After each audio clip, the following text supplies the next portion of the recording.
모습이 아닌 낙타의 무릎과 같은 기도의 사람으로 살아가게 하옵소서. 이 시간 주님 앞에 나올 때 예물을 준비해 드립니다. 감사한 마음을 담아 감사 헌금을, 가족들의 이름을 적고 그들을 위해 기도하는 마음으로 번제 예물을 드렸사오니 기쁘게 받아주시고 믿음의 물줄기가 잘 흘러가게 하옵소서. 예수님의 이름으로 기도합니다. 아멘. 이스라엘에게 종교력으로 7월은 참 중요한 달입니다. 7월 1일은 나팔절이고 10일은 대속제일이 시작되고, 또한 7월 15일부터 22일까지 일주일간 초막절이 진행이 됩니다. 오늘 본문은 7월 15일부터 22일까지 초막절을 지키고 2일이 지난 24일에 이스라엘 자손들이 다시 모여서 금식하며 굵은 베옷을 입고 티끌을 썼다라는 말로 말씀이 시작이 됩니다. 8장에서 모세 율법책이 처음 낭독되었을 때 이스라엘 사람들은 깊이 자신들의 잘못을 깨달았습니다. 그리고 눈물을 흘렸지요.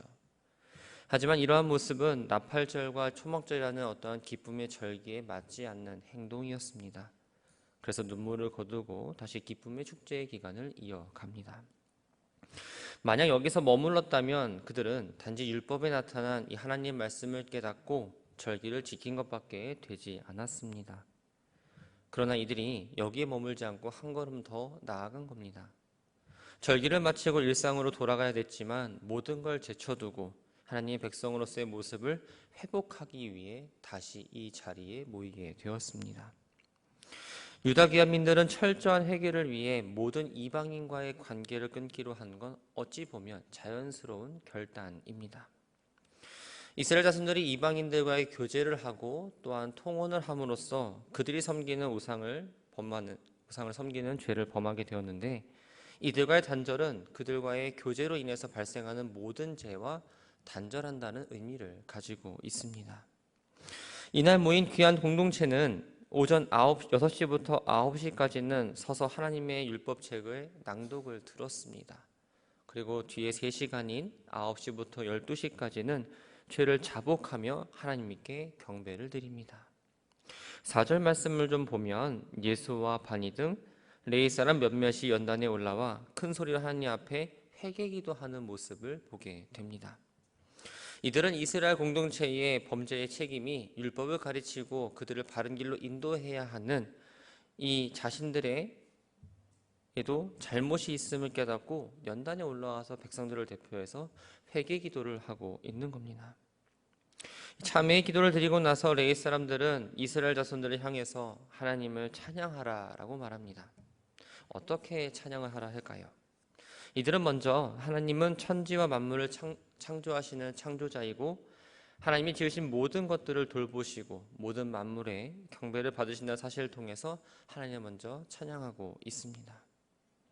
이제 하나님께서 어떻게 이스라엘의 하나님이 되시고 또한 이스라엘은 어떻게 하나님의 백성이 되었는지를 역사 속에 나타난 사건들을 하나하나 이야기하며 하나님을 찬양합니다. 가장 먼저 창조자이고 주권자이신 하나님이 아브람을 택하셔서 갈대아 우르에서 불러내시고 아브라함이라는 이름을 주셨습니다. 하나님은 아브라함의 믿음의 마음의 충성됨, 즉 그 믿음을 보시고 언약을 세우셨고 가나안 족속들의 땅을 그의 자손에게 주신 의로운 하나님이시다라고 말합니다. 예수아를 비롯한 레위 사람들은 이제 출애굽과 관련해서 하나님이 하신 일들을 말하기 시작합니다. 하나님의 구원하심으로 애굽에서 나온 이스라엘 민족들이 홍해에 가로막혀 이 바로의 군대에게 죽임당할 위기에 처하자 하나님께 크게 부르짖었습니다. 하나님은 극심한 고난과 위기 가운데 있던 그들을 보셨고 그들의 부르짖음을 들어주셨습니다. 그래서 무서운 재앙들을 애굽에 내려서 완악한 파로와 그의 신하들과 백성들을 치셨습니다. 그리고 홍해를 가르셔서 이스라엘 백성들이 통과할 수 있도록 인도해 주셨고 쫓아오던 바로의 군대를 물로 다 치셨습니다. 레위 사람들 하나님이 이스라엘을 이렇게 구원하심으로써 그 하나님의 명성이 오늘까지 널리 퍼져 있다고 고백을 합니다. 이스라엘 민족이 홍해를 건너온 시내산에 도착하기까지 이어진 이 광야길에서 하나님의 임재를 보여주는 그 기둥이 낮에는 구름을 통해서 서늘함을 주고 밤에는 불기둥을 통해서 이스라엘을 보호하고 인도하셨습니다. 이스라엘 민족이 도착했을 때에 하나님이 우레와 번개와 또한 구름과 나팔 소리와 함께 산 꼭대기에 강림하셨고 하나님은 그들에게 언약 백성으로서 지켜야 할 율법을 주셨습니다. 특별히 이 안식일 규례와 같은 계명들을 모세를 통해 주셨다는 사실을 이야기합니다. 레위 사람들은 여러 가지 율법과 계명 중에서 이 거룩한 안식일을 특별히 언급함으로써 이 귀환한 공동체들에게 안식일 규례가 중요하다는 사실을 이야기하고 있습니다. 이 뒤에 이어지는 10장 말씀을 보면 귀한 공동체는 그 모임에서 안식일을 지킬 걸 서약을 하지만 13장 말씀을 보면 느헤미야에게 이걸 지키지 않아서 책만 받는 이야기가 나옵니다. 하나님은 광야에서 만나를 내려주셨습니다. 목이 마를 때에는 물을 주셨고요. 또한 아브라함과 이삭과 야곱에게 약속하신 땅에 들어가서 차지하라라고 말씀을 하셨습니다. 그러나 이스라엘 민족은 교만해서 목이 곧고 하나님 명령에 순종하지 않죠. 하나님이 자신들을 위해 보이신 그 기적 또한 일들을 하나하나 기억해내지 못했습니다. 오히려 가나안 정탐후에 실망을 했고 우두머리를 세워 애굽 땅으로 다시 돌아가려는 모습을 보입니다. 하나님 보시기에 그들의 이 모습은 죄악된 모습이죠. 그러나 그들을 치지 않고 용서하시고 버리지 않으셨습니다. 이스라엘의 불순종이 또다시 나타납니다. 금송아지 우상을 만들고 나서 그것이 자신들을 애굽에서 탈출하게 한 신이라고 함으로써 하나님을 모독하기 시작합니다. 모세가 십계명이 새겨진 돌판과 이 성막 제작에 관한 말씀을 받기 위해 40일 동안 산에 올라가 있을 때에 이러한 악행을 저지르고 만 거죠. 금송아지 사건은 어찌 보면 가나안 땅에 들어가 그 땅을 차지하라는 명령을 거절하는 것보다 먼저 일어난 사건이지만 이 나중에 언급된 이유는 이 사건 자체가 하나님을 더 모욕한 사건이기 때문에 더 중요하다고 판단되기 때문에 뒤에 기록이 되었던 겁니다. 금송아지 사건에 대해서도 하나님은 모세의 중보를 들으시고 중보기도를 들으셨고 이스라엘에게 긍휼을 베풀어 주셨습니다. 그들을 버리지 않고 변함없이 불기둥과 구름기둥으로 그들을 인도하십니다. 70명의 장로들에게 성령으로 강림하셔서 모세와 같이 백성들을 돌보게 하셨고 만나와 물을 끊임없이 주셨습니다. 이스라엘 민족의 광야에서 40년을 살아가는 동안 하나님이 목자가 되셔서 그들을 배불리시고 그들의 목이 마르지 않게 부족함 없이 계속 길러주셨습니다. 그들의 옷이 헤어지거나 발이 부르트지 않게 하셨습니다. 마침내 이스라엘 민족이 광야 생활을 마치게 되었을 때에 하나님은 그들에게 그 땅을 선물로 주십니다. 먼저 요단 동편의 헤스본왕 시온의 땅과 바사나 옥의 땅을 차지하게 주시죠. 이들은 반복해서 불순종했음에도 불구하고 광야 생활에 부족함이 없었을 뿐만 아니라 약속된 땅을 얻을 수 있었던 건 하나님의 긍휼하심과 하나님의 은혜임을 기억해야 합니다. 하나님은 아브라함에게 그의 씨를 하늘의 별과 같이 수많은 자손을 허락하겠다고 약속을 하셨고 그 약속을 이루어 주셨습니다. 땅에 대한 약속도 이루셔서 이스라엘 민족을 애굽에서 구해내시고 그 땅에 들어가라고 말씀하셨죠. 하나님이 약속하신 것을 이루심으로 이스라엘 민족은 견고한 성읍과 여리고, 아이, 라기스, 하솔과 같은 성과 모세에게 말씀하셨던 그 기름 땅을 차지하게 됩니다. 하나님께서 복 주셔서 아름다운 것으로 가득한 집을 꾸밀 수 있었고 또한 빗물을 저장할 우물과 포도원과 감람원 등 수많은 과일나무들을 통해 풍족한 삶을 살아가게 하셨습니다. 그러나 이렇게 하나님께서 큰 복을 주셨음에도 불구하고 이스라엘 백성들은 그 율법에 순종하지 않았습니다. 이스라엘은 더 나아가 하나님께 돌아오라고 권면하는 선지자들을 죽임으로써 하나님을 크게 모독하고 하나님을 대적하는 자들이 되고 맙니다. 하나님은 반역한 이스라엘을 대적의 손에 넘기셔서 환난을 당하게 하셨습니다. 그들이 환난 가운데에 부르짖으면 구원자들을 세워주셔서 구원을 하십니다. 여기서 구원자들이란 말은 사사시대의 사사들을 의미합니다. 출애굽 당시 이스라엘이 환난 가운데에 부르짖은 것에 이어서 사사시대의 이스라엘이 부르짖은 것에 대한 언급은 이 레위 사람들이 귀한 공동체와 함께 하나님께 부르짖는 이 지금의 상황과 관련이 있기 때문입니다. 애굽과 가나안에서 환난당하는 이스라엘 부르짖음을 들으신 이 하나님이 환난 중에 있는 이 귀한 공동체의 부르짖음도 역시 들어주실 거라는 그 믿음이 있었습니다. 이스라엘은 하나님의 은혜 가운데 평강을 얻었습니다. 그러나 그 평강을 계속 유지하며 살아가야 되는데 또다시 하나님께 죄악을 행하고 맙니다. 하나님 다시 대적의 손에 넘기셨고 또 그들을 돌이키기 위해 부르짖자 또한 긍휼로 베풀어 주셨습니다. 이러한 일들은 사사시대일 뿐만 아니라 이스라엘 전 역사를 거쳐서 계속적으로 반복되는 일이었습니다. 계속해서 하나님께 반역하고 불순종하는 이스라엘 죄악에도 불구하고 하나님은 율법을 지키게 하시려고 경계를 경고하셨습니다. 특히 왕정시대에는 하나님께서 선지자들을 통해 율법을 근거로 해서 심판을 선언하시고 회개를 촉구하십니다. 그러나 안타깝게 이스라엘은 계속적으로 그 말씀을 어기고 맙니다. 율법을 그대로 따르면 살 수 있었지만 주인의 말을 듣지 않는 짐승처럼 목을 굳게 하고 계속적으로 순종하지 않았던 거죠.